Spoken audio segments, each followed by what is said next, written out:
It's been long enough.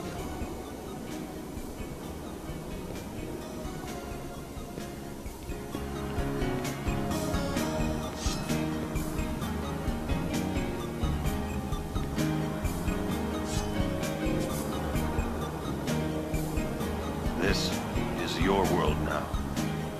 Nope. Goodbye, Orin.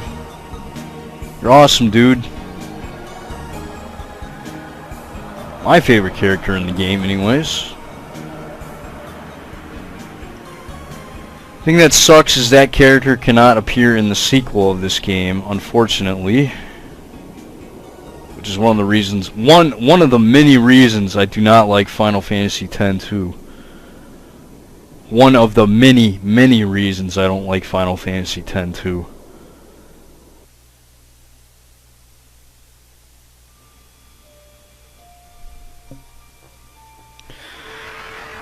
And it's lagging. There we go. And all the Aeons are going bye-bye, I guess.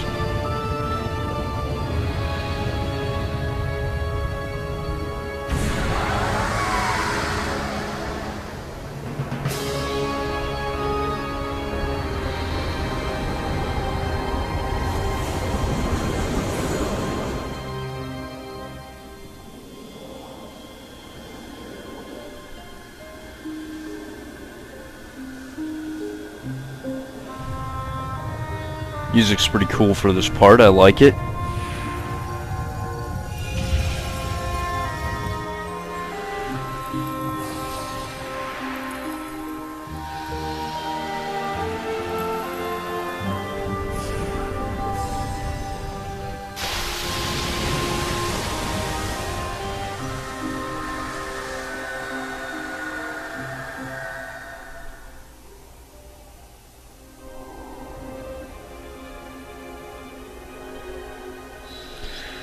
And apparently the Faith Wall is also turning to stone.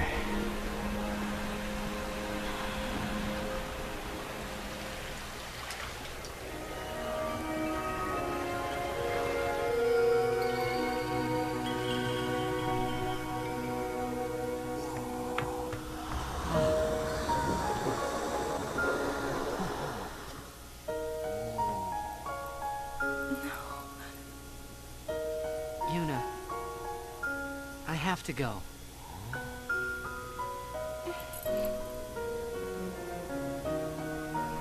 I'm sorry I couldn't show you Xanarkand.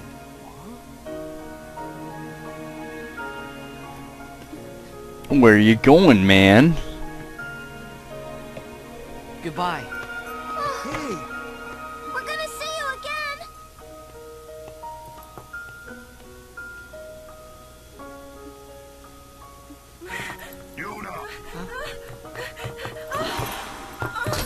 Ooh, that sucks.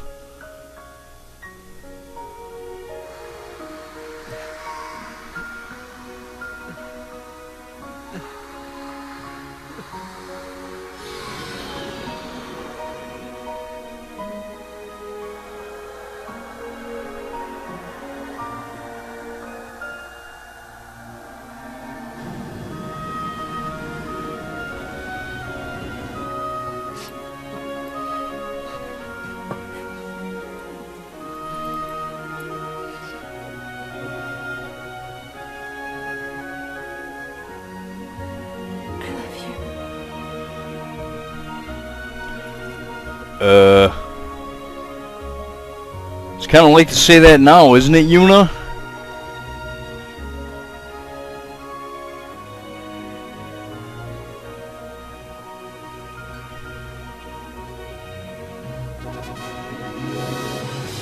Now, they could have just, you know, had some freak thing happen where Tidus doesn't disappear. And then they wouldn't have to make crappy sequels like Final Fantasy X-2. Yeah.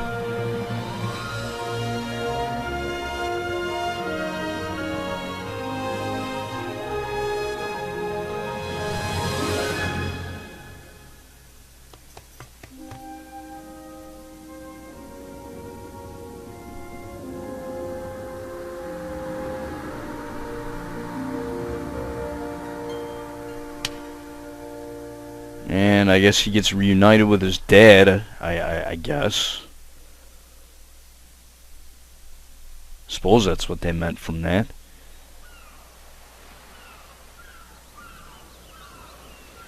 Okay, looks like we're at Luca, maybe?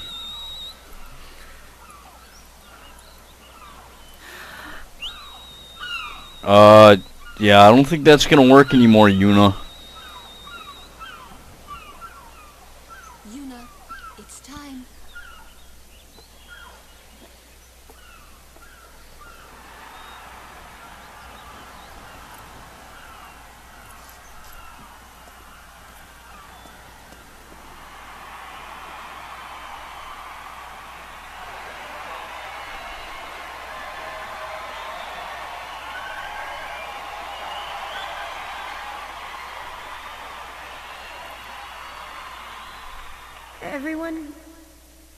Everyone has lost something precious. Yeah. Everyone here has lost homes, dreams, and friends.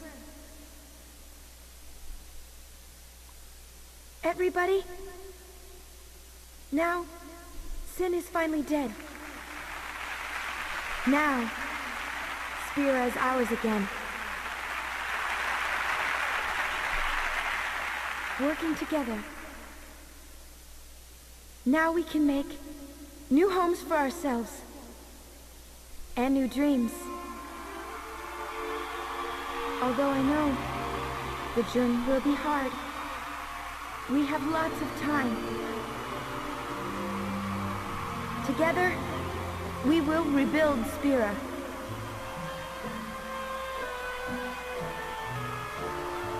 All right. The road is ahead of us, so let's start out today.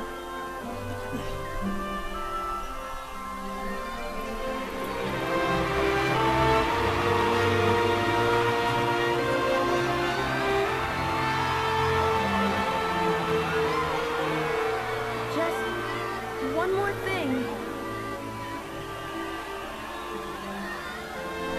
The people and the friends that we have lost. No dreams left for me.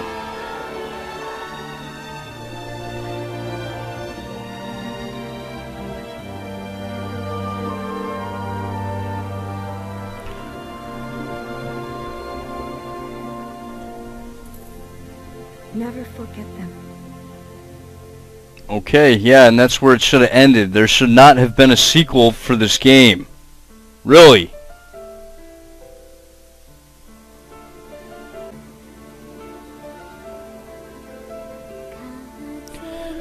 And that is the end of Final Fantasy X.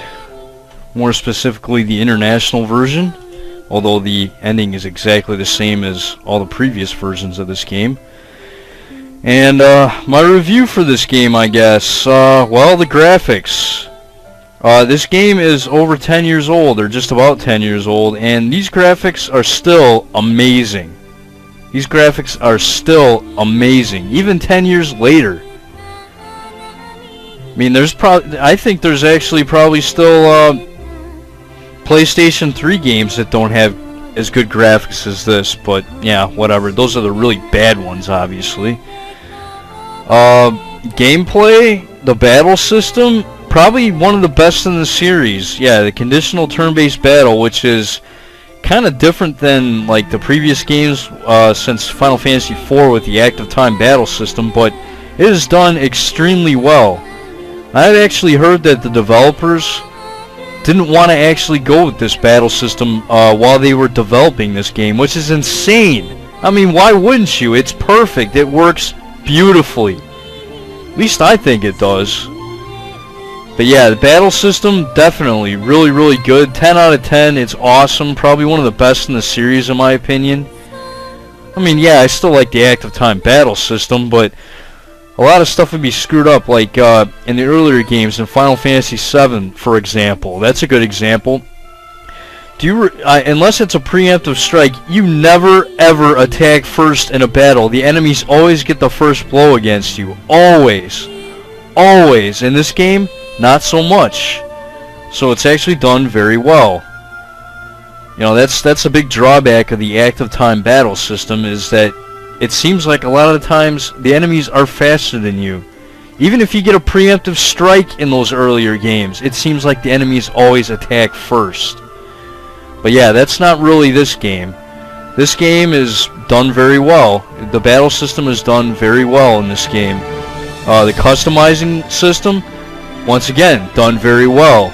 It's not that big. It's not that hard to get items or components to upgrade and make your own equipment. Especially once you unlock the monster arena, it's extremely easy to do that. So yeah, I like the way they did that in this game as well. That's probably another thing about this game that works very, very well. As opposed to Final Fantasy 13, where they completely fucked up the upgrade system. Yeah, they completely screwed that one up. It is bad in that game. Gil is scarce, items are hard to come by. Yeah, it's not that good. You have to basically buy everything that you want to customize in Final Fantasy 13, which, since Gil is so hard to come by as it is, yeah, it's not good. It's not good. I did not enjoy it in that game, but I do enjoy the customization system in this game. I really did. It was awesome. This is actually the last real final soundtrack. Yeah, maybe I should start talking about sound. Yeah, the soundtrack is really, really good. It's the last soundtrack that Nobuo Uematsu had a hand in. I think he and a few other people did the soundtrack. For the first time, he actually had help. Yeah, so yeah, the soundtrack is obviously really good. The voice acting, well, I'm actually going to give the voice acting a little bit of a reprieve, since this is actually one of the first games that had voice acting, and a lot of it. So yeah, you know, the voice acting is pretty cheesy at times, but this is one of the first games that actually had voice acting. So I'll give it a reprieve there. So whatever, that's fine. Replayability, well, once you beat all the Dark Aeons and beat Penance in the international version, yeah, there's really no reason to play it again. And before this LP, I had not actually tackled all the Dark Aeons and Penance before, so that was my driving force to LPing this game, other than, you know, I do enjoy this game. I do enjoy playing it. A lot of stupid stuff about the plot. Yeah, I'll get into the story. I'll give the story like a 7 out of 10 or an 8 out of 10, something like that. It's not bad. It's, you know, there's a lot of plot holes, but if you disregard all the plot holes, you know, the bad guy is pretty menacing, except for the ending when you're actually fighting the giant tick inside the big whale. But the big whale itself, the main antagonist of the game, the thing that's going around destroying Spira, is a pretty legitimate threat. You know, it doesn't have any dialogue, it doesn't talk, but it's menacing because it goes around and it kills whole civilizations. So yeah, that definitely works. Yeah, if you throw out all the plot holes in the story, then, you know, it has promise. You know, it's the summoner going on a journey. You know, she has to defeat Sin. That's her goal, and in so doing, she could die. I mean, that actually has pretty good weight. If you disregard all that other stuff, you know, Titus saying, "This is my story," and all this other bullshit, then yeah, it's, you know, it has a pretty good main theme, you know, as far as the storyline. So yeah, and this is the last game that Squaresoft, not Square Enix or Square Enix or whatever you want to call it, actually made. So yeah, that's before they merged with Enix. I think they merged with Enix like a year later or something like that. But yeah, this is a pretty good game. I liked it, I enjoyed it, and I hope you guys all enjoyed this LP. I enjoyed making it. And apparently Titus is still alive and he can breathe underwater as normal in this game. Apparently. Okay, what the hell is he so happy about? Oh.